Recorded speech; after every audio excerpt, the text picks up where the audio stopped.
آج کی ویڈیو حضرت حوا کی تخلیق کے بارے میں ہے۔ قرآن مجید یہ بتاتا ہے کہ اللہ تعالیٰ نے تمام انسانوں کو ایک ہی جان سے پیدا کیا اور اسی سے اس کا جوڑا بنایا۔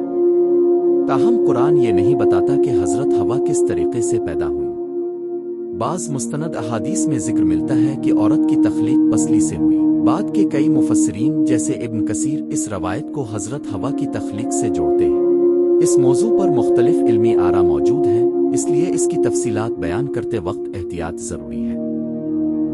اللہ تعالیٰ نے حضرت آدم اور حضرت حوا کو جنت میں رہنے کی اجازت دی اور فرمایا، تم دونوں جنت میں رہو، جہاں چاہو کھاؤ پیو، لیکن اس ایک درخت کے قریب نہ جانا ورنہ تم ظالموں میں شمار ہو جاؤ گے۔ یہ اللہ کی طرف سے ان کی پہلی آزمائش تھی۔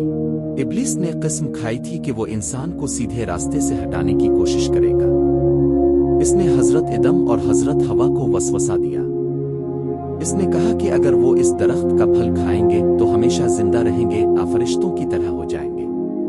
قرآن کے مطابق شیطان نے انہیں دھوکے میں ڈالا اور جھوٹی قسمیں کھائیں کہ وہ ان کا خیرخواہ ہے۔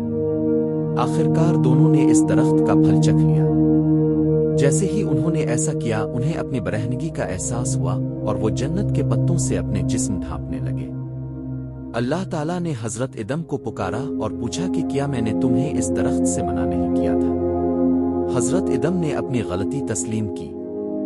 انہوں نے اپنی خطا کا الزام کسی اور پر نہیں ڈالا بلکہ اللہ کے حضور عاجزی سے دعا کی، اے ہمارے رب، ہم نے اپنی جانوں پر ظلم کیا، اگر تو ہمیں معاف نہ کرے اور ہم پر رحم نہ فرمائے تو ہم یقیناً نقصان اٹھانے والوں میں سے ہو جائیں گے۔ دیکھ رہے ہیں دی اینشنٹ فائلز۔ اگر اب تاریخ انبیاء کرام کے واقعات اور قدیم تہذیبوں کے بارے میں مستند معلومات پسند کرتے ہیں تو ہمارے چینل کو سبسکرائب کریں اور بیل آئیکن ضرور دبائیں۔ قرآن بتاتا ہے کہ اللہ تعالیٰ نے حضرت آدم کی توبہ قبول فرما لی، کیونکہ وہ بہت توبہ قبول کرنے والا اور نہایت رحم کرنے والا ہے۔ یہ واقعہ انسانیت کو سکھاتا ہے کہ غلطی ہو جانا انسان کی فطرت ہے، لیکن سچی توبہ انسان کو دوبارہ اللہ کے قریب کر دیتی ہے۔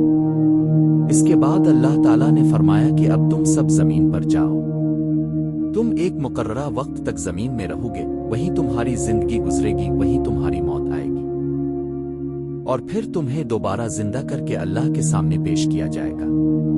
اسلامی روایات میں حضرت آدم اور حضرت حوا کے زمین پر اترنے کے مختلف مقامات بیان کیے گئے ہیں، لیکن قرآن ان مقامات کی تعین نہیں کرتا۔